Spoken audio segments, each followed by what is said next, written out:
Good morning बच्चों, मैं लोकेश साहू, प्रयास कोचिंग सेंटर भानु प्रतापपुर, कांकेर, छत्तीसगढ़। बच्चों, आज आप लोगों का है साइंस का चैप्टर नंबर 11, साइंस चैप्टर 11 और 11 में है आपका विद्युत धारा का रासायनिक प्रभाव। विद्युत धारा का रासायनिक प्रभाव, ठीक है, रासायनिक प्रभाव, केमिकल रिएक्शन। तो यहाँ पर पार्ट 1 हमारा हो चुका है। पार्ट 2 में हमारा जो है वो है आपका 17 नंबर क्वेश्चन से स्टार्ट होगा। तो इसके पहले आप उसको जरूर देखें और वीडियो का अंत तक जरूर देखें, क्योंकि आपका बहुत सारा क्वेश्चन आपका इसमें दिया गया है। चलिए देखिए, यहाँ पर किसी पात्र में अम्लीय जल पानी H2SO4 की बूंद लेकर उसमें विद्युत धारा प्रवाहित करने पर विद्युत अपघटन होता है। तो देखिए क्या दिया है, इसको आप देखिए। किसी पात्र, एक पात्र आप ले लीजिए, है ना, ये पात्र है। पात्र में क्या बोला गया है? अम्लीय जल। अम्लीय जल मतलब अम्ल और जल। अम्ल H2SO4 है, H2SO4 और प्लस H2O पानी बोल रहे हैं। किसी लेना है पात्र में, वो चीज होनी चाहिए इस तरीके से, ठीक है। और यहाँ पर विद्युत अपघटन होना चाहिए। अब विद्युत अपघटन होगा ना, तो ये इसका क्या में टूटेगा? तो टूटेगा जो है ना, यहाँ से H2 बाहर हो जाएगा और यहाँ से क्या होगा, यहाँ से आपका 4 में से 2 O2, तो ये हाइड्रोजन पेरोक्साइड के रूप में H2 प्लस O2 में टूटता है। H2 प्लस O2 गैस में ये क्या होगा, टूट जाएगा। H2 भी गैस बन के उड़ जाएगा, ऑक्सीजन भी गैस बन के उड़ जाएगा। एसिड में पानी मिलाएं, मान लीजिए आप तेजाब देखे हैं, तेजाब है ना, तेजाब जिसको बोलते हैं, यही है आपका सल्फ्यूरिक अम्ल, एसिड है ना, जिसको डराने के लिए इस्तेमाल किया जाता है। तो वो उसमें पानी मिला दिया जाए ना, तो आधा तो वो क्या हो जाएगा, हाइड्रोजन गैस के रूप में उड़ जाएगा और प्लस ऑक्सीजन के रूप में उड़ जाएगा, ठीक है। तो इसको बोलते हैं हाइड्रोजन पेरोक्साइड, अगर एक में रहेगा तो। लेकिन ये टूटेगा, ये गैस में, अलग अलग की बात हुई है, ठीक है, तो ये गैस में टूट जाएगा, ठीक है। नेक्स्ट क्वेश्चन आप देखिए, 17 के बाद 18 नंबर। निम्न में से कौन विद्युत का सर्वोत्तम चालक है? ठीक है, तो इसका राइट आंसर क्या होगा? लोहा, सोना, चांदी, इस तरीके से। तो आपका राइट आंसर चांदी होगा। सर्वोत्तम चालक, सबसे अधिक चालकता का गुण जो पाई जाती है वो चांदी में पाई जाती है, ठीक है। तो इसका राइट आंसर जो हो गया वो आपका चांदी होगा। चांदी जो है सर्वोत्तम चालक, मतलब करंट इसमें सर्वाधिक प्रवाहित होगी, ठीक है। तो चांदी सर्वोत्तम चालक के रूप में जाना जाता है। निम्न में किसमें विद्युत का चालन नहीं होता? अब देखिए यहाँ पर चालन नहीं होता बोल रहे हैं, तो आप देखिए यहाँ पर नल का जल दिया हुआ है, नदी का पानी दिया है, तालाब का जल दिया हुआ है और यहाँ पर वर्षा का जल। तो राइट आंसर इसका होगा वर्षा का जल। ये क्यों होता है? वर्षा के जल को डायरेक्ट आप किसी पात्र में, प्लास्टिक के पात्र में आप टब में लेके देखिए, वहां करंट प्रवाहित नहीं होगा, है ना। नल का जल जमीन से निकलता है, नदी का जल नदी की जमीन से टच हो जाता है, तालाब का जल नदी से हो जाता है। तो इसमें क्या होता है, मिनरल्स होते हैं, है ना, मतलब ये क्या हो जाता है, करंट प्रवाहित करने के लिए अम्ल और क्षार दोनों मिल जाते हैं, इसलिए ये क्या होता है आपका, इसमें करंट प्रवाहित होता है। लेकिन वर्षा का जल में करंट प्रवाहित नहीं होता, चालन नहीं होता बोला है, ठीक है। नेक्स्ट क्वेश्चन है आपका 20 नंबर। सबसे शुद्ध जल कौन सा है? सबसे शुद्ध जल, अब देखिए शुद्ध वाटर जो होता है वो कौन सा है? नल का जल नहीं होता, नदी का पानी नहीं होता, वर्षा का जल या अशुद्ध जल, इसी को बोलते हैं वाटर, ठीक है। वर्षा का जल जो होता है वो सबसे शुद्ध होता है, इसी को बोलते हैं अशुद्ध जल, ध्यान रखना, है ना। वर्षा का जल को ही अशुद्ध जल के रूप में जाना जाता है। नेक्स्ट है, जिन धातु में विद्युत का आंशिक चालन नहीं होता वो क्या कहलाता है? आंशिक चालन या चालन नहीं होता, ये बोला है। आंशिक चालन मतलब कम चालन, कम होगा या नहीं होगा, वो क्या कहलाता है? तो ये क्या कहलाता है? अधातु, उत्कृष्ट धातु, अर्धचालक, आंशिक चालक। राइट आंसर होगा अर्धचालक। तो अर्धचालक क्या होता है इसके बारे में आप देखते हैं। चलिए तो देखिए 21 नंबर क्वेश्चन में ये होता है विद्युत का आंशिक चालन या चालन नहीं होता, उसको बोलते हैं अर्धचालक। और अर्धचालक के बारे में यहाँ पर लिखा गया है, देखिए कि वे पदार्थ, अर्धचालक को क्या बोलते हैं? सेमीकंडक्टर, और उसको कंडक्टर बोलते हैं। अर्धचालक मतलब आधा चालन होता है।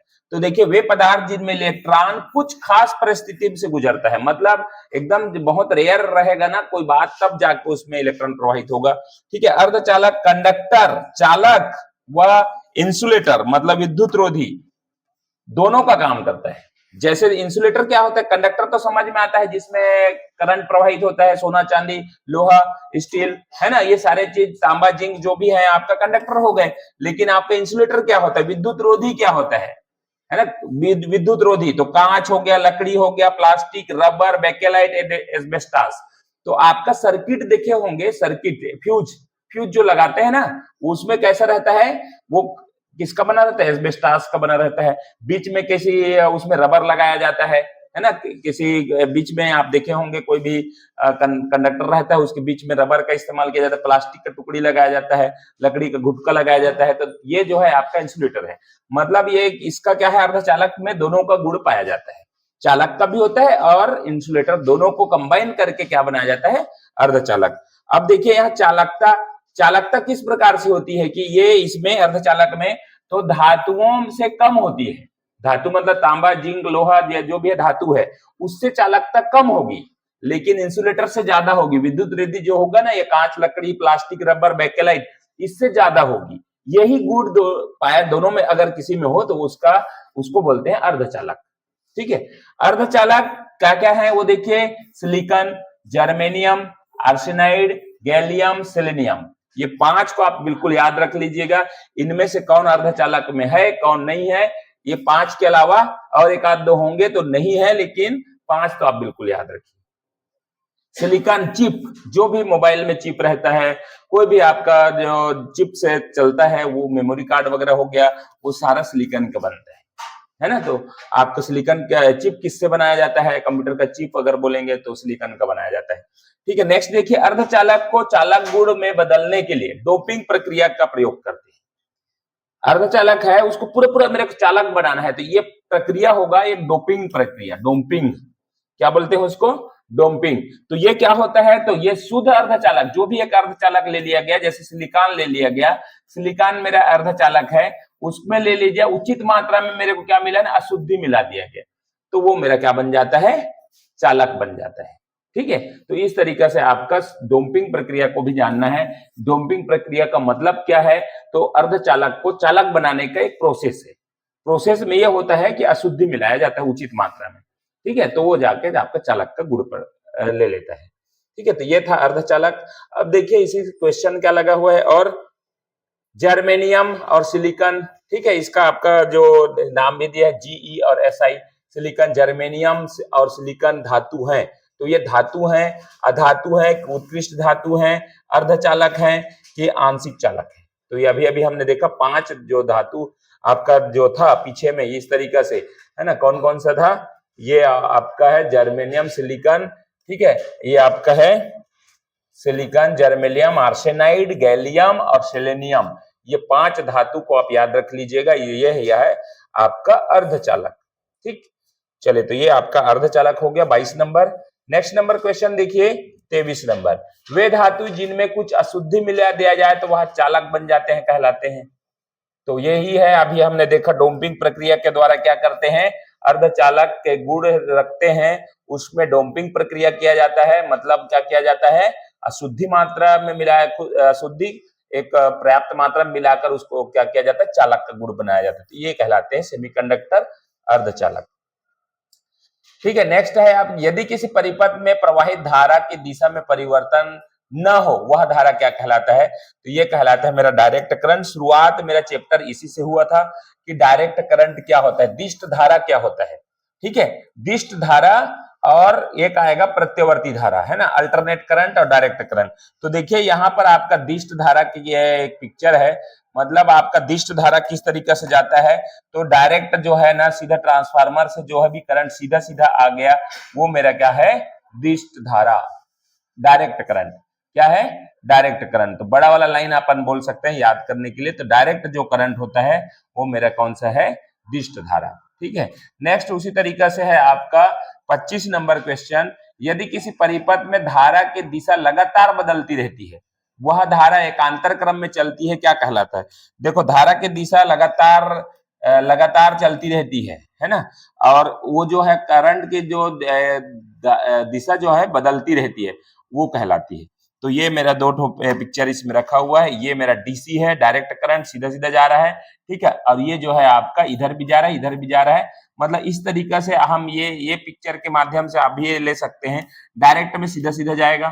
ठीक है, मैंने अगर किसी रूम में मैं क्या किया, वायरिंग किया, तो मेरा वायरिंग जो भी आएगा इस तरीके से यहाँ से आया, उसके बाद यहाँ से मेरे को और कहीं कमरम ले जाना है तो इस तरीके से मेरा फैलते जाएगा इस तरीके से। तो ये फैलना क्या होता है, अल्टरनेट कनेक्शन। तो ये होता है प्रत्यावर्ती धारा कहलाता है। मतलब एक हमारे जो घरों में लगता है वो कौन सा करंट है, तो प्रत्यावर्ती धारा। तो इसका राइट आंसर जो होगा वो होगा आपका प्रत्यावर्ती धारा। ठीक है, अभी आपका ये जो है यहीं पर आपका 25 नंबर क्वेश्चन तक हुआ है। 25 नंबर क्वेश्चन के बाद जो अब मेन जो चीज है अब मेरा दिष्ट धारा और क्या है, प्रत्यावर्ती धारा। तो उसको समझते हैं हम लोग। चलिए तो देखिए यहाँ पर है आपका डीसी करंट, डायरेक्ट करंट, और है आपका दूसरा नंबर आपका है दिष्ट धारा और प्रत्यावर्ती धारा। इसमें अंतर के हिसाब से हम लोग देखेंगे। इससे डायरेक्ट करंट है, अल्टरनेट करंट है, प्रत्यावर्ती धारा को अल्टरनेट बोलते हैं। ठीक है, अब ये जो है डायरेक्ट का क्या पहचान है, डीसी करंट क्या होता है, तो धारा क्या होता है, एक ही दिशा में बहती है, धारा सीधा एक ही दिशा में बहेगी, वो होगा डायरेक्ट करंट। और प्रत्यावर्ती धारा का अंतर क्या है, समय समय पर दिशा बदलती है। क्या होती है, दिशा बदलने वाली धारा कौन सी होती है, तो हमारा प्रत्यावर्ती धारा या अल्टरनेट करंट। परिणाम स्थिर रहता है, यहाँ जो भी है रिजल्ट जो है ना सेम रहेगा, स्थिर रहेगा, न्यूट्रल हो जाएगा, लेकिन परिणाम यहाँ पर करंट के सप्लाई के अनुसार क्या होगा, बदलेगा। ठीक है, नेक्स्ट तीसरा नंबर है, इसे कहीं भी नहीं भेजा जा सकता। मतलब ट्रांसफार्मर लगा दो और कहीं भी चला जाएगा डायरेक्ट करंट, ऐसा नहीं।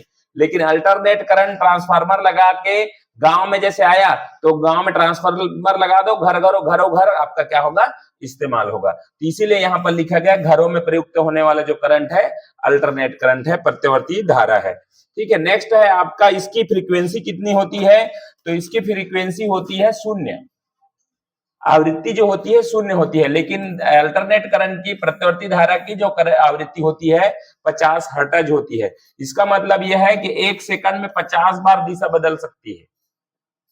हर्ट्ज 50 है, मतलब 1 सेकंड में कितनी बार दिशा बदलेगी, 50 बार। ठीक है, इसका एग्जांपल आप देखिएगा, सभी इलेक्ट्रॉनिक मशीन, मोटर वगैरह जो भी है, ठीक है, बैटरी, डायनेमो, सौर पैनल, पावर बैंक, है ना, ये है आपकी। और इसकी जो है आपका एग्जांपल है अल्टरनेट का रेफ्रिजरेटर, वॉशिंग मशीन, पंखा, एसी। आप इसमें रोस्टर, ओवन ऐसा भी रख सकते हो, रोस्टर, ओवन, ठीक है, ओवन इस तरीके से जो भी आता है मशीन, छोटी छोटी मशीन, तो वो आएगा।